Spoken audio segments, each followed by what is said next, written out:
In this episode, I'm joined by Ryan McGrory, the visionary behind Exsona, an organisation dedicated to transforming workplace culture. Ryan delves into the evolving landscape of employee attraction, engagement, and retention. We explore how workplaces are thankfully shifting from transactional spaces to environments where human well-being and satisfaction are paramount. He shares invaluable insights on what truly makes a great company culture, beyond the ping pong tables and free pizza.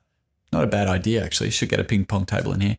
But emphasizing the critical importance of genuine care and continuous improvement. You'll discover Exsona's unique 5D method, a practical framework that not only identifies organizational challenges, but actively partners with businesses to implement solutions and measure their lasting impact. This conversation is a must listen for leaders, anyone interested in fostering a workplace where people truly thrive.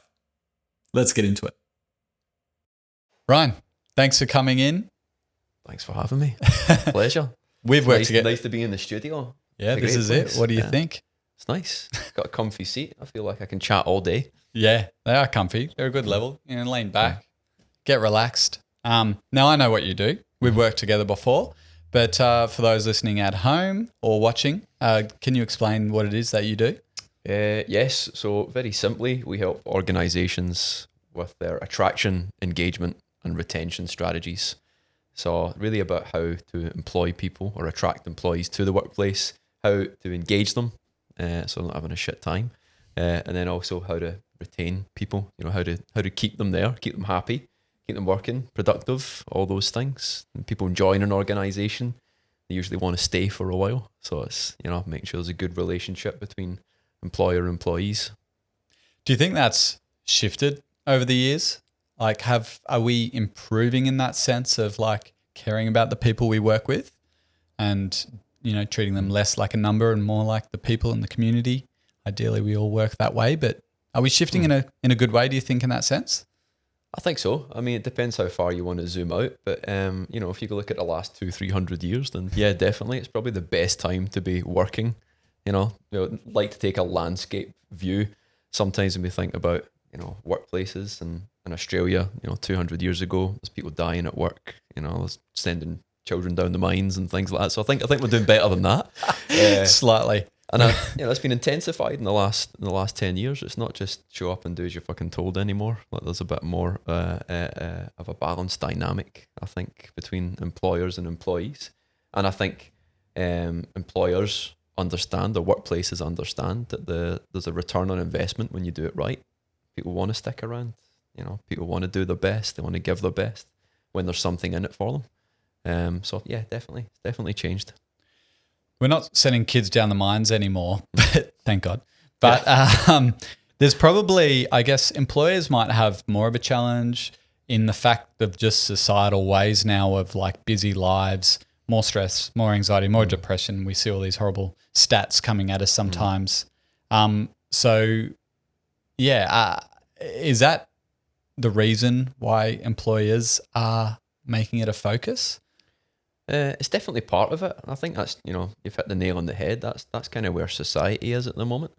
There was a really interesting report that came out last year. It was really Australia's first attempt at replacing GDP as the national kind of metric for measuring how well we are. We've usually used these economic metrics to say how well is a country going. Let's look at its GDP. So there was a report called the Measure What Matters report that came out last year, and it looked at a variety of different metrics based on how healthy Australia is. So it was looking at different measures other than just economic to get a sense of how we're living.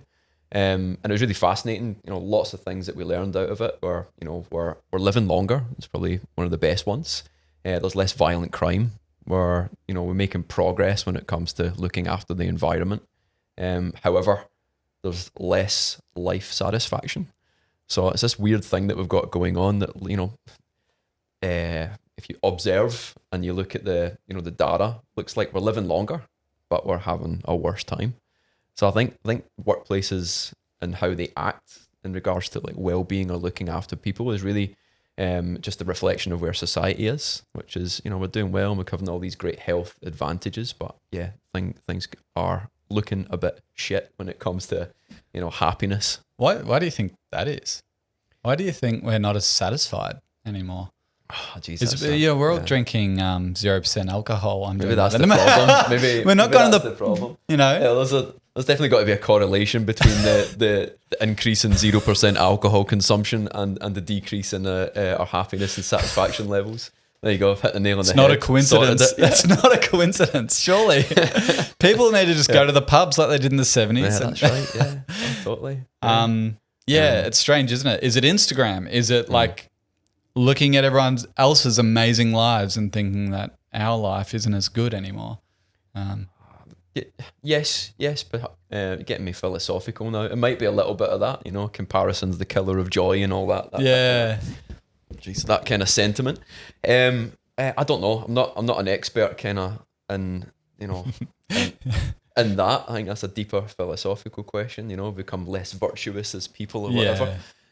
But perhaps. It's interesting that like they do use that measurement now though as instead of economical factors like how are people happy, because there is that correlation now. I think people are quite aware that if you don't have happy workers, you probably don't have a really high functioning and well functioning business. Do employers pretend that people are their, most important critical assets in their marketing sense, but sort of actually don't really do it in practice? Yes, I see that stuff all the time. Common phrases are "people are our greatest asset," or we're people first. You see those phrases, and it could be virtue signaling or whatever you want to call it.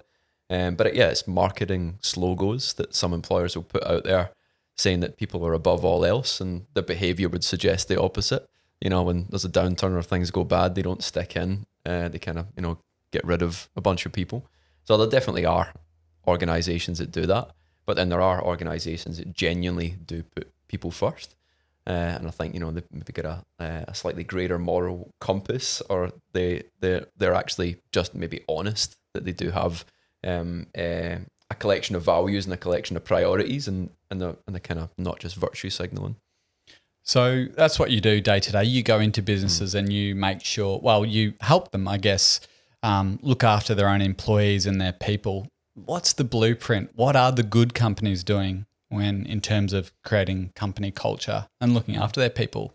What are some of the things that you can do? Yeah, look, good question. And most of it's really simple. I think what tends to have happened is when there's a kind of, and you mentioned that before, there's more organisations focusing on this. And I think when there's an intensification on a particular subject, often what we do is we just overcomplicate it, when really the kind of key things to do are quite simple. So the first thing, unfortunately, you can't teach, but it's like giving a shit, like actually caring, is one of the best things that you can do. And part of that is, whatever you want to call it, being true, or whatever phrasing you want to lend to it. But it's actually, caring about your people, and actually being a good human and being a good organisation as a consequence of that is one of the key things that you can do. I just had a visual of a CEO going, being a good person. Yeah. Okay, yeah, cool. What's next? Some robotic or some narcissistic CEOs out there maybe have tried, and that's where you come up with the kind of people first kind of slogans. But yeah, I think actually, just caring, and as a byproduct of that is actually having an attitude towards improving and continuously improving, knowing that you won't get it perfect, but trying to do so is another great thing.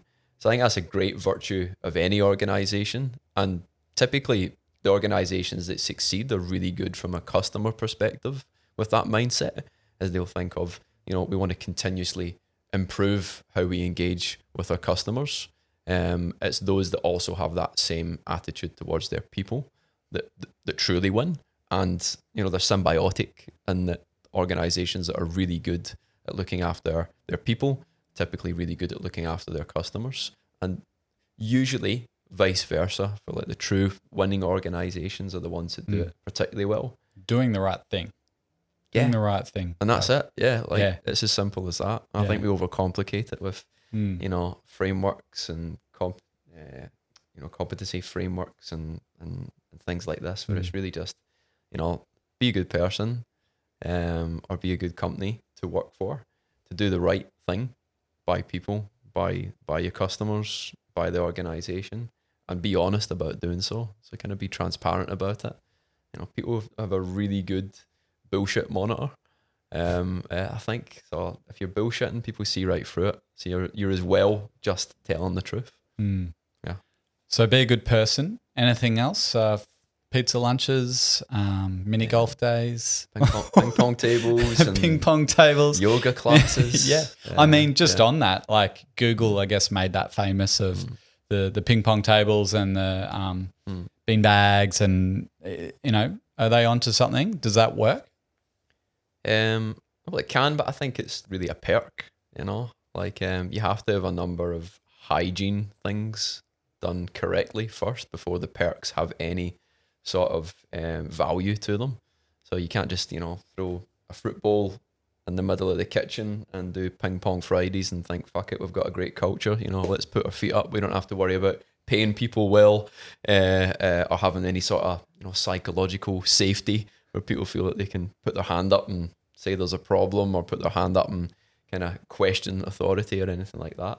So now the perks can be meaningful, but they have to coexist alongside getting a lot of hygiene factors right. Don't work people into the bone. Don't give them meaningless tasks is far more important than having a free pizza on a Friday. You mentioned that word culture. It gets thrown around a lot. Is it something that you or anyone can go in and fix and say, this is here's your culture, pick it up, run with it? Or does it have to be cultivated, like the word suggests? Does it need to happen from within over time? How does culture work, and how do you get a good one? Yeah, it's a good question. I mean, culture exists whether or not you say you have a culture, or whether or not you have cultivated it knowingly or defined it. So really, again, going back to basics, a culture is just a community of people that have either kind of shared behaviors and shared, I want to say traditions, because that wouldn't be it in the workplace setting, but kind of shared values, shared behaviors, shared experiences. And really that's the same in a workplace. And cultures will happen organically, and usually the best ones do. Usually becomes a point either down the road in terms of time, or as companies grow, where they realize, oh shit, we're going to have to define this. Because maybe if you've got a small team of people, you've got this great culture that everyone inherently understands and contributes to, and they can have a deep knowledge of what it is. And because you're in that small team, you never have to label it. It's usually when teams get a bit bigger that the problems kind of occur. And it could be good problems to have. You just have to define, well, shit, we've had this really good culture before. We didn't really call it or label what it was, but it was good. And we're going into the future now with, greater ambitions or more people. We probably want to be clear about what it is that we're taking into the future. So what are these kind of cultural components or aspects that we really think are helpful? And then which ones do we ditch, and then also which ones do we want to add in? So I think you can cultivate it. You're probably doing so knowingly or not. And it usually comes at a point where you're like, oh, fuck, we're going to have to change something. And sometimes, he talked about broken cultures. Broken cultures can be fixed. It just depends on the appetite for fixing it, or how clear the symptoms or the root causes of those things are. If you've got an arsehole of a CEO and they're the person responsible for that shitty culture, then you've either got to change the person, which doesn't usually happen, or that CEO has to go. So depending on how difficult it is, it can be fixed. All right, a quick word from one of our sponsors, and then we'll get right back to the show. Today's sponsor is, it's me, Tom from Raw Lens. At Raw Lens, we create impactful video and stills content that captivates your community. If you're a business, organization, or individual with a message to share, then let's chat. Book your free Creative Spark session today at rawlensmedia.com. Let's bring your vision to life. Okay, back to me in the show. Often when a company does have a great culture, they're doing well, people love working there, they will create something called an EVP. And I'm not sure that acronym has probably been around for ages, but for me, at least, it seems more prominent now. An EVP means employee value proposition for those playing at home. Yeah. And that's what we at Raw Lens often do is these types of videos to show the broader audience on LinkedIn, especially of why this place is such a great place to work. What are some strong elements of a good or a great EVP? Yeah, another good question. So, an EVP, simply put, is just the answer to the question, why would you want to work here at this organization? So I think you have to find the best way to answer that. And usually it's by looking at the real reasons. So figuring out why it is that people enjoy working at your organization. And once you're quite clear on what those things are, then it's about crafting some messages in a way that's actually going to resonate. So a couple of different ways that you can do that. The first is, the easiest, figure out what everyone else is saying. So look out at your other organizations that play in the same industry field or competing for talent the same way that you are.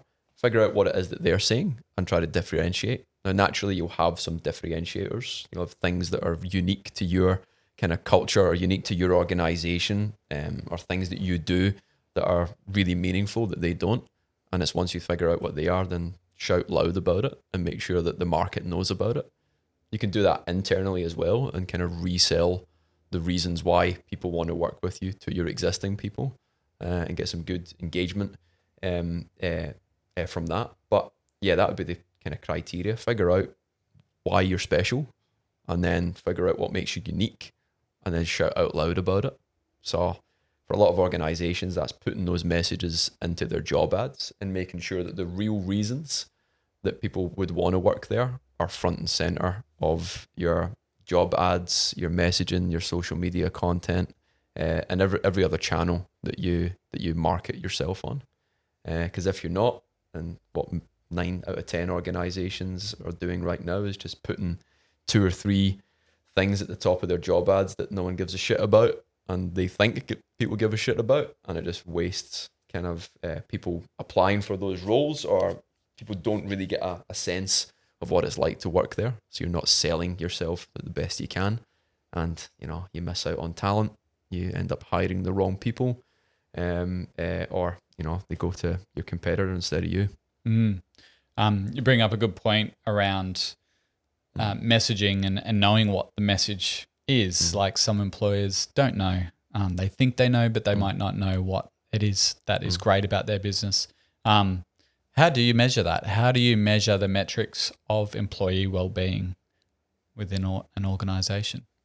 So it kind of depends maybe on the access to data that you have. If you're a large organization, you've probably got lots of metrics, whether you know them or whether you have them readily available or not. If you're a smaller organization, it might be slightly harder. It might be slightly easier, depending on how brave you are to ask the questions. But really, it's about finding out from your people. If you want to find out about EVP, for example, or how engaged people are, then you just ask them. You can sit people down and interview them. You can run focus groups. You can send out surveys and get metrics from there that'll let you know how well people are going, depending on how honest that they're willing to be. It might be something you have to commit to over time and get a good sense of, how well are my people feeling every 3 months, every 6 months, every year, or whatever it ends up being. And the larger organizations, there might be some good indicators that will let you know how well are my people, whether it's well-being or engagement, or anything else in that kind of people space. And you could look at some sick leave, look at turnover, look at how well you are attracting new people to your organization. So all these are really good indicators for how well people are. Are they sick often? Are they showing up and doing their best? Are they leaving the organization? Are probably the 3 most important metrics. Now you might have a indicator, maybe some good feedback that you can turn into a metric and not a hard number. But I'd say that's ones that I would strongly suggest putting a number around and setting yourself some benchmarks, and then getting an understanding of how you compare to other organizations on similar metrics. But yeah, that would be a good way to get a good understanding, other than doing some specific assessments, which we do all the time for kind of medium to large size organizations. Nice. For a smaller organization, this is speaking to me, 4 employees, what does it look like in terms of those check-ins? Like, should it be every couple of weeks? Should it be every 3, 6, 12 months? And then is it a walk down to the lake having a chat, or is it a more depends formal? what you're going to do at the lake, I'm pushing people in. It depends. All right. I don't know why there is a lake down there. Here's your papers. See you later. I think it's really, in those smaller organizations, I mean, having chats is the best way to get a gauge. You're probably in those organizations of less than 20 people. You're bumping into people and you've got those friction points. Almost too much. Yeah. Almost too much. Yeah. Sometimes literally bumping into people. But yeah, getting a sense of how people are.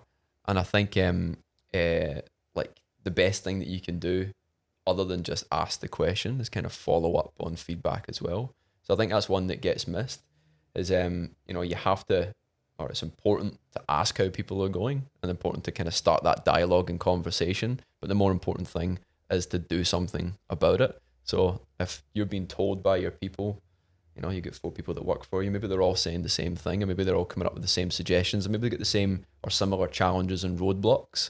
And if they're giving you this information and you're doing nothing about it, then it doesn't matter how frequently that you're catching up. You could be catching up every day, that they're going to stop telling you what the real reasons are. They're going to hold back from you, and you're not going to be in a position to do anything with it. And usually what you see there in small teams is it doesn't take long for that to happen if people don't have the opportunity whilst they're working together every day to actually start sharing how they're feeling or how they're going or what their roadblocks and challenges are or what their ambitions and kind of desires are.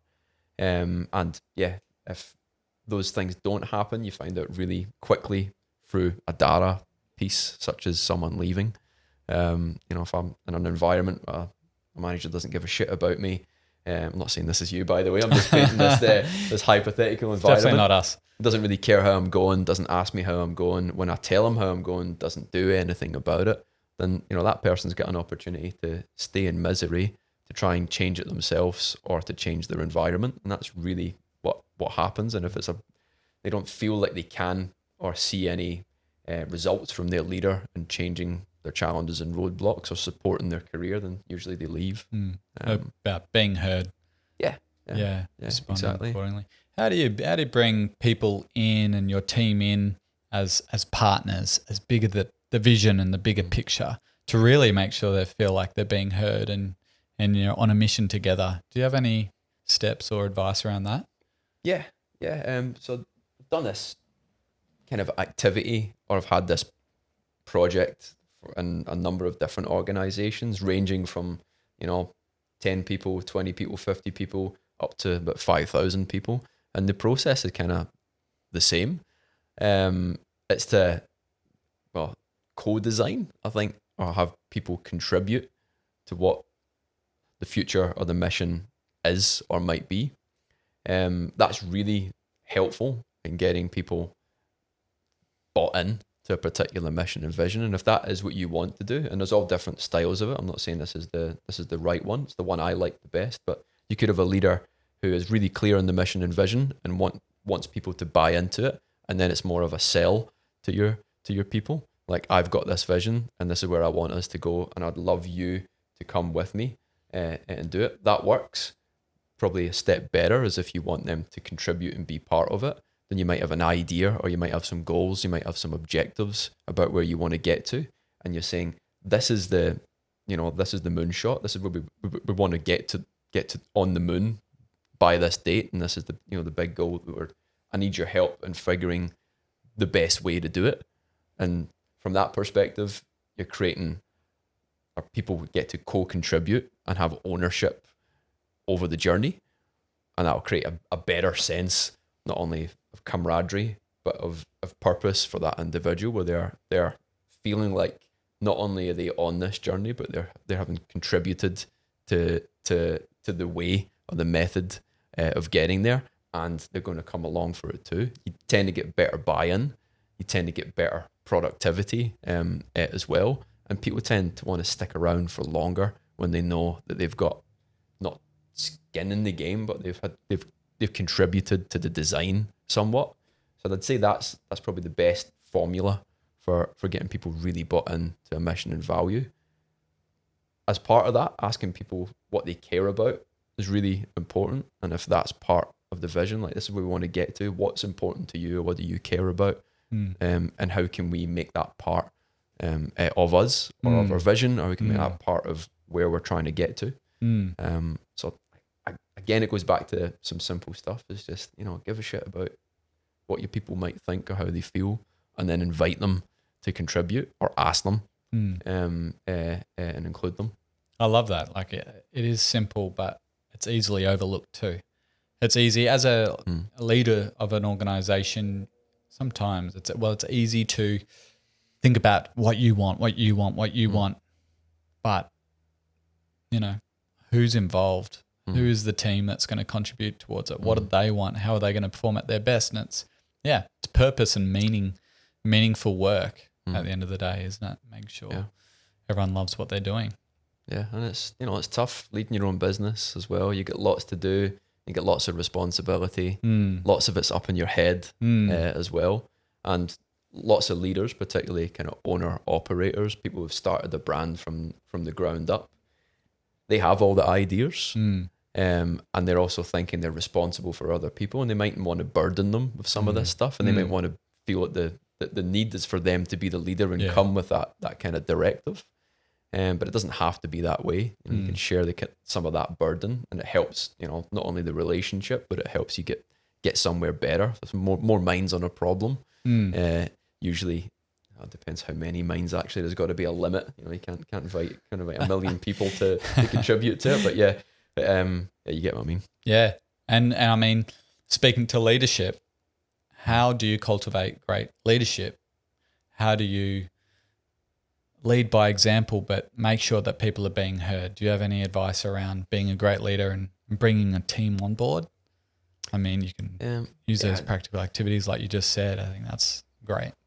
It's a big subject, and I wouldn't say I'm the a leadership guru or a leadership expert.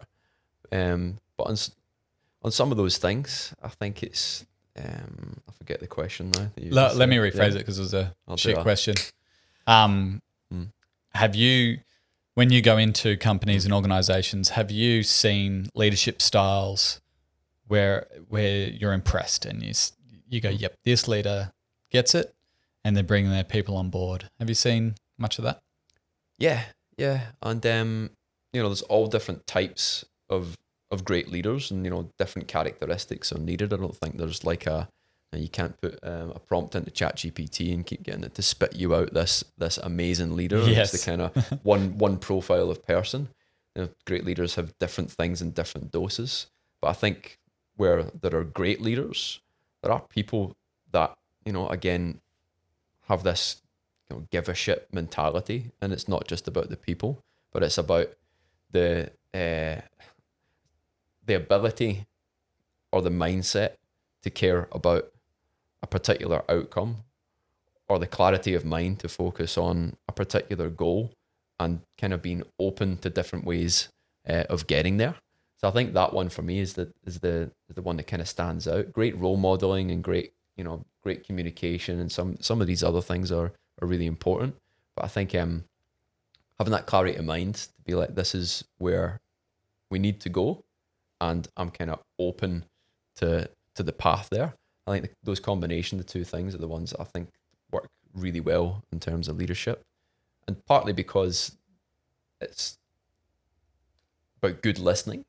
It's about the right level of clarity and kind of better attitude towards continuously improving. When you're kind of open to things changing, not only can you navigate change better and navigate roadblocks better, but yeah, I think overall those are two ones that I like. That's a kind of personal thing. Yeah. And can you tell us a little bit about Exsona? I love, these are all big subjects, right? We're talking about leadership and well-being. They're all these huge terms. But I love the way that Exsona distills that into a really clean method that has a lot of clarity. Can you tell us a little bit about your method and how it works? So get a really simple method. It's one that we've been using for a while now, and it's the one that's got us the most amount of results. So I think the method that we do is called 5D. The first things we do is we kind of discover. So before we get started on a particular project or engagement, is we want to figure out the lay of the land. We don't jump to solution mode without getting a good understanding of where the problems, challenges, and strengths are of any sort of problem. So the first, if we get a clear understanding of where the lay of the land is, and then secondly, we start to develop some strategies around it. So once we know the pains or the gain points, develop a really good strategy around how we can fix those things or how we can amplify some of the strengths. And then we design everything that's needed to do that. So one of the things I was kind of sick of when I worked in HR land for a decade is that many consultancies just want to come in, do a little light discovery, tell you what you need to do, and then they fuck off and leave you to do it. Whereas it never really sat well with me that if someone's in a position where they need something or they've got a problem, is they probably need help getting the thing done. They don't just need to be, here's a 40-page report and I'll see you later. So we got this design phase where after we kind of design or develop the kind of framework or the strategy or the whatever it is that we're doing, then we come in and actually help people with everything that they need to implement it. And we also like sticking around for the delivery. So that's the 4th D, is we deliver it with them. And then the 5th stage is one that I think barely any consultant does or any consultancy does, which is the data stage, which is actually come back and measure the impact of it. So the thing that we love doing is impact measurement. So if we're going to say that there's a problem, we want to make sure we come back and make sure that it's fixed. Or we want to come back a year later and make sure that it had the impact that was intended. So we come back in 3, 6 months or a year down the line and make sure that what we said we were going to help you with not only was delivered properly, but it has the results. And that's the kind of attitude we take to everything. And as single digit percentage of businesses around Australia that are committed to doing that in the consultancy game. So not only is it a great differentiator for us, but it actually helps us give great value to our clients. And we do a guarantee as well. That if people aren't happy at that stage, then we work for them for free too. So we want to put our money where our mouth is. That's not a bad guarantee. All right, a quick word from one of our sponsors, and then we'll get right back to the show. Today's sponsor is...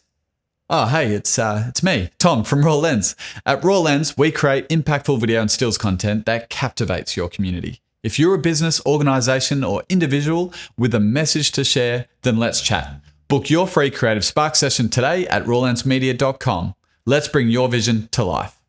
Okay, back to me in the show. What's the moment in your line of work where you just punch the air? You're excited, you've done a great job. Is there a moment where you're just like, yes, it's getting heard, our system's working and it's working for our client? What is that moment for you? Yeah, there's heaps of them. So it's really when the clients get the results. Because if you're not getting results, then what are you there for? It's just a mouth service. So it's when the results happen that we love it.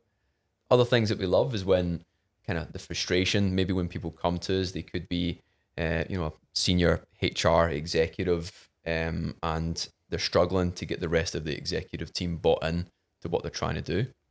And maybe we help them with that buy-in. So they've been maybe struggling to, show their results or show their impact or get budget for initiatives or whatever it might be. If we come in and help them with that piece, then that can change that could change not only their career, their life, their outlook on things, how long they might spend at that organization, as well as their ability to come back and get those results. So that one's quite sweet when we do that. The other one is, from a well-being perspective, is when we can show that we've had an impact on people's lives. So I've been lucky enough to be involved in a few projects where we've shown a material impact on life expectancy of people, of reduction of chronic health conditions, on a reduction of risk across various cardiovascular health problems. And that's part of where we hang our head. Is you mentioned before about the perks. I'd say most organizations that say they do well-being or look after people well just say it. They don't fucking back it up with numbers and show that they're having an impact. They do yoga days, they do, you know, wellness retreats, even the ones that put a bit of money into it, or they do ping pong sessions and call it wellbeing, or they give away some free vouchers or whatever they end up doing. That's kind of flinging a little bit of money and saying that we do it. We've actually shown, like through independent studies, not just their own. We've had universities do independent studies on our wellbeing interventions to show that it has a material impact on employee turnover, absenteeism, engagement, but then also some real life measures like actually increasing life expectancy on populations of people of above 2,000.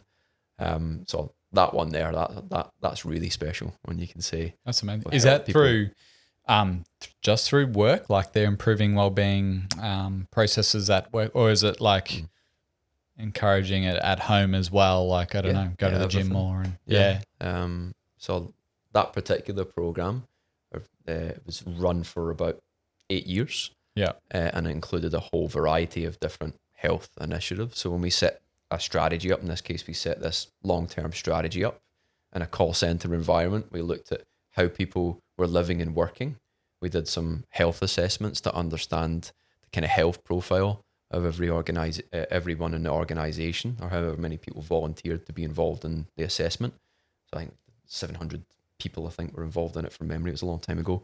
But we did this health assessment and understood the risk of cardiovascular disease, the risk of certain cancers, the risk of preventable disease, and a bunch of chronic illnesses. We get good understanding of we should probably help people with smoking cessation, because that seems to be a big problem, or we need to help people with nutrition, with moving a little bit more in a sedentary environment. And then we designed a program that would put out a bunch of activities over the course of a year, measured its impact again, and looked at where things had changed. And we'd done the same every single year for 7 or 8 years, and we showed within an 8-year span, it would change the health profile of the organization. So that one was everything. I think at the end we were doing some of the health initiatives that were really funny. We had a barber on site. We had massage therapists would come there twice a week.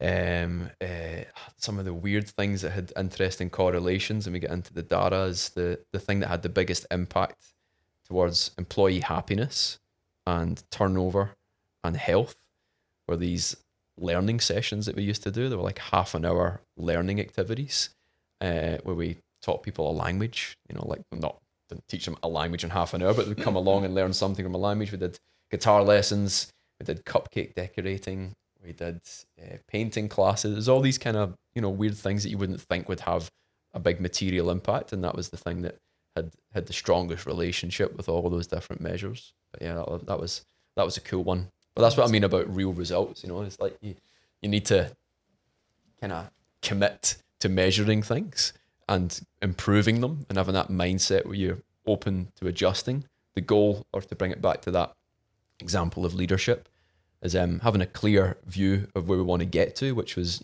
better health and happiness of a big population, but being open to doing things differently or doing them in a different way. So the mindset for that allowed us to set up these kind of continuous improvement models where we'd look at the data all of the time and think, we ran these 10 sessions, 7 of them weren't making an impact. Let's get rid of them and let's focus on the 3 that do. And that attitude helps you not only get to your final destination, but help you get there a lot quicker, faster, easier, stronger. Fucking quoting Kanye West now. Yeah. Don't get into just that. Don't quote him anymore. Just leave it at that. So it's great that, big audio. Well, people at home might be thinking like, oh yeah, sure, it's easy for the big organizations to bring in massage therapists and barbers and do those sort of things. What can the small organizations do to make sure that they are measuring it and that they are doing things to make sure that their employees are happy? Yeah, that's one we get asked probably most often, because people think to do big and bold, you need big budget and you need a kind of bold attitude. Well, you can do this at any level with any, budget, almost no budget. would get you. Barbers cost a lot these days. They're like $35, $45 a pop. Yeah, I know. Oh, you can get yourself a pair of clippers and everyone a shot back and sides with a bowl cut. I know. As long as you're measuring it. Literally. But yeah, like getting some indicators and knowing, are we going to do a survey? We've only got 10 people. Can we do a meeting 3 times a year where we sit down and figure out how practically can the workplace support your well-being? Get some ideas down. Do a list of 20. People will be really honest, I'm pretty sure. Get a list of ideas and then work out whether it's the 1, 2, 3 or 4 practical things that you can do that people want to commit to. And measuring it might just be as simple as measuring how many times that you do it and how many people rock up. And then 6 months down the line or a year down the line is getting the same people in a room again and saying, how did that go? Did it help? Did it not? And that could be your measurement. So just doing something, starting the conversation, figuring out how it is that you can help people. And for some organizations, and when you're doing this, depends on who you are and depends on, your capacity and your budget and all that stuff, or your resources. But every organization could sit down and say, look, we care about you. We would love you to rock up to work being the best you that you can every day, which is actually the definition of well-being, which is, people just feeling like they can be at their best selves. And it doesn't have to be more complicated than that. And you can ask the questions as, what can we do to help your well-being? Or what can we stop doing that's impacting your well-being? And if you're having a shit time and your well-being suffering, what can we do to support you to get back to your best self? And you can have a whole bunch of ideas that come from asking those 3 questions. And you can pick the ones that are manageable with an appetite that would work in your environment that you have budget for. And, well-being is free. The wellness industry, I think now is worth something like $3 trillion. And it's the fastest growing industry. I can't remember exactly the figures, but the size of the market has been increasing, I think, by 9% each year, which is huge when you're worth $3 trillion.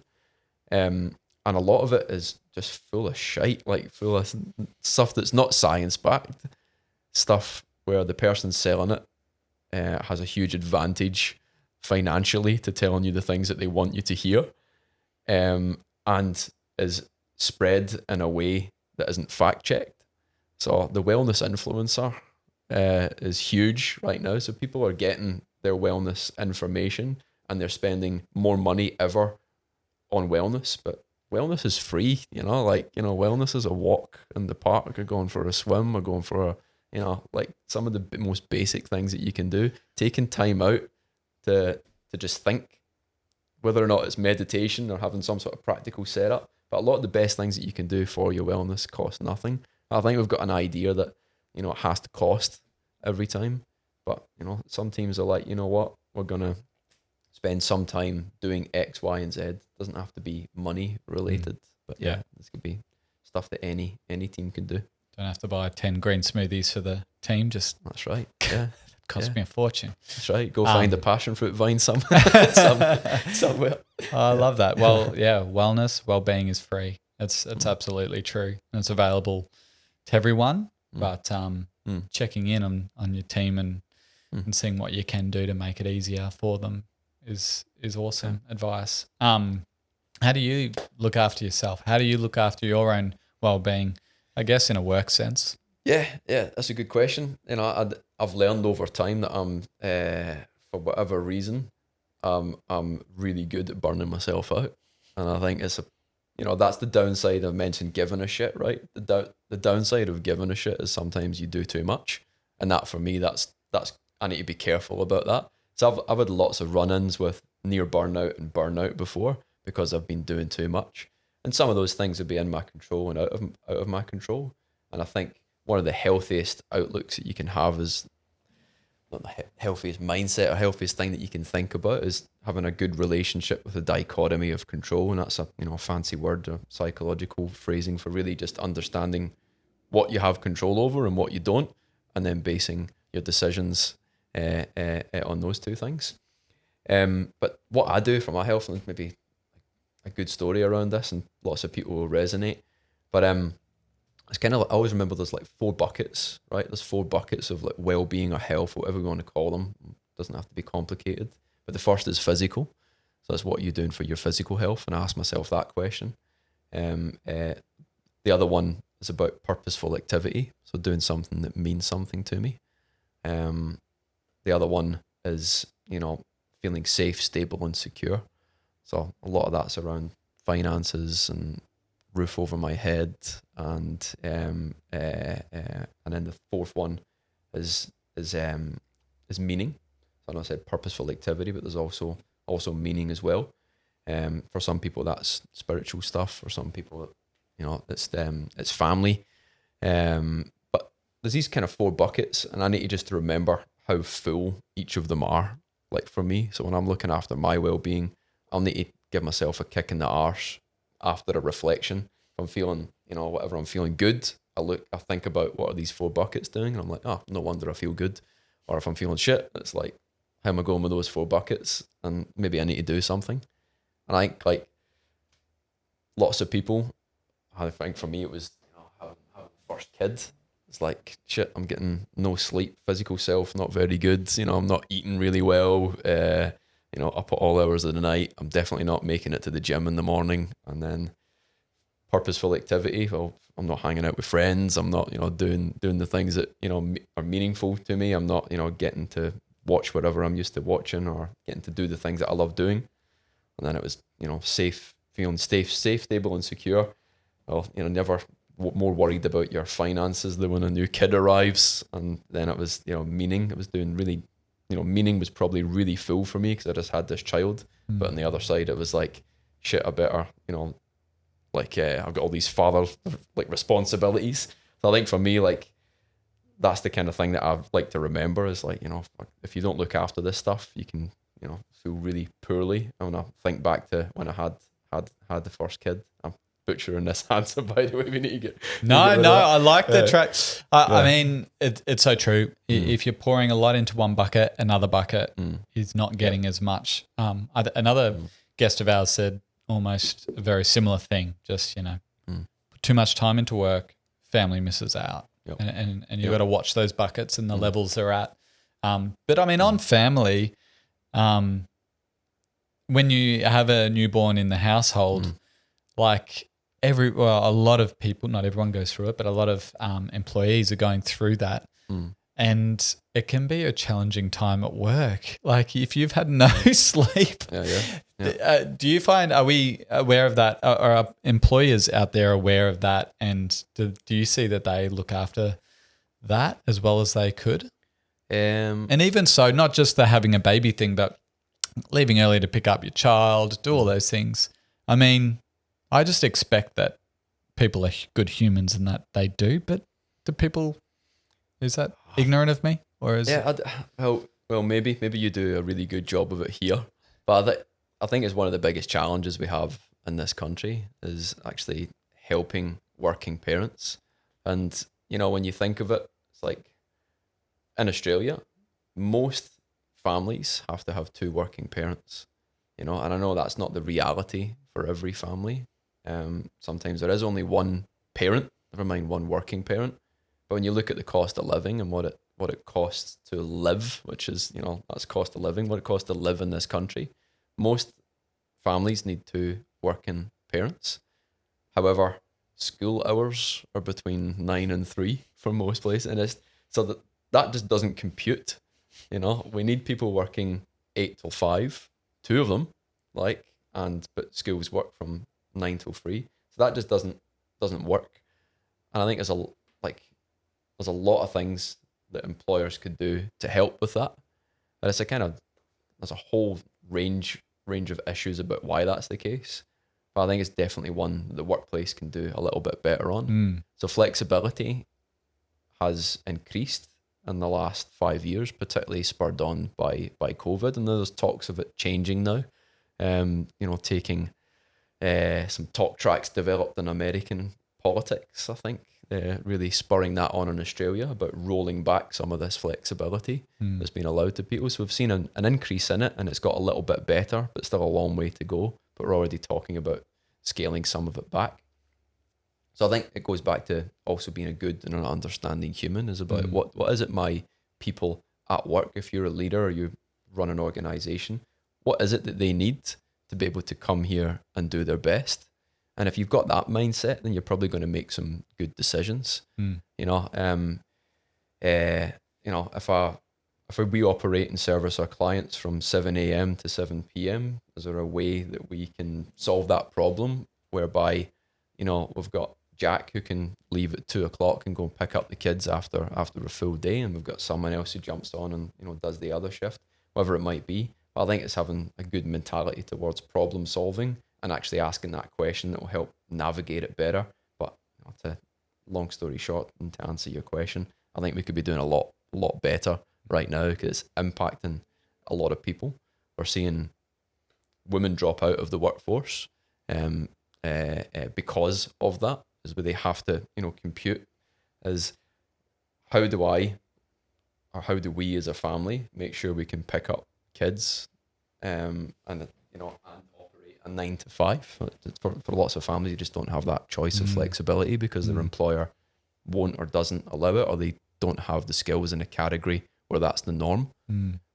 Small business has more opportunities probably to do things. There are certain industries that can, but there are, you know, other industries that are lagging a little bit behind in terms of being more open to being flexible around this stuff. But yeah, it's a big problem. I'll wrap this up. Last couple of questions, but you're just sparking some other things for me, especially like the post-COVID world of the workplace. I think it's a good thing. Obviously, people are more flexible with work from home and those sort of arrangements. What does the workplace look like? I don't know, in the future, 10 years, 5 years, 10 years. Are people working from home more? Even more so than they are now? Or do you think the model is that you need that team physical connection a bit more? That's a good question. And, you know, I think anyone that can say with any certainty that it's going to be this way or that is a liar. There's no way of knowing. Yeah. And there'd be no way of, I don't think anyone could have predicted the last 5 years, never mind the next 5 years. But, you know, if to hypothesize for a second, if it continues on this trajectory, I think there will be a little bit more of people working from home. I think it's going to be a set norm. It looks like it's maybe rolling back a little bit, so it's kind of hard to tell. But I do think people need human interaction. Like there's a correlation between people withdrawing and experiencing loneliness. Like, and that's a common sense kind of thing. If I spend less time around people, then I will likely spend more time feeling lonely. So I think that's a concern. And I think it's one of the ones that's been kind of like buried a little bit, that there are certain personalities or characters who are more comfortable being around people, and there are those who are less comfortable being around it. And if the people were operating in those two extremes for long periods of time, then they're probably not going to have great psychological outcomes. However, it depends how society solves that problem. So I think it might be that we just think that workplace is the only place that people can have human interaction. But it's not. I think society's starting to solve some of these problems. So there are communities now that have started to reappear, that have been lost for a while, like the death of a community centre was something that's happened over the last 20 years as we've become more urbanised. It seems like, particularly in Australia, every small town would have community centre and the hearts and the hubs of these different communities. Starting to see a lot of the reappearance of these things happening. So I think they're solving for more people working from home and staying within their kind of smaller vicinity, because they're not travelling 2-hour round trips to work. And there's more cafes and hubs and more community centric activities and things. I think that we'll see what happens there. But I would like to see more flexibility at work and more of us going back to a community-minded focus rather than, I think, what we were having 10 years ago or before COVID, where most of working Australia is traveling 3 hours a day in a car to go to an office, spending, 3 hours lonely in a car by yourself to then work in a cubicle and have very few meaningful interactions with other people to then get back in the car and do that, 5 times a week. I think that could be replaced by a better model where people are living within their communities and actually spending time with their community rather than, 60 hours a week at work or traveling to and from work. We're social beings, aren't we, at the end of the day? Yeah. I think we need to be around people in whatever dose that looks like for each individual. Thank you so much for your time today, Ryan. Pleasure. Yeah, I love hearing your insights on people and businesses in the workforce today and what that looks like and into the future. I made you look at the crystal ball there and have a stab. Don't think I answered that one either. But there you go. This is my last question that I usually leave with guests. It's a bit out there maybe for us. No, I think it's universal. I think it's a nice question. But where is Ryan where are you at most peace? Yeah, most peace. Someone who's always fidgeting. I don't know if I ever am at peace. But most at peace. Are you thinking is this a physical place? I think mentally. What's the scope? Where it can be whatever you want it to be. It can wherever you are at most peace. It can be physical place. It can be just when you're feeling a certain way. It can be I suppose when I'm most at peace is probably at home, and I'm here and I'm sitting down. I know everyone's relaxed, and I know the kids are off playing. I can hear the kids playing. That's like the image of peace in my head. Yeah. I love that. I think that's great. Knowing that they're okay, all is well in the household, and love nice that image. Yeah. Very good, awesome, Ryan. Thank you so much for joining me. Appreciate it. Thank you. Hey everyone, thanks for watching the show. This podcast is truly a passion project for me and the small but awesome team behind the scenes. We pour our hearts into bringing you these honest and insightful conversations, but I can't tell you how much it helps when you hit that follow or subscribe button. The show gets bigger, which means we can expand the production and we can continue to bring in amazing guests from all walks of life. Please help us to do this thing that we love and hit that follow or subscribe button. We appreciate you being here. Thank you.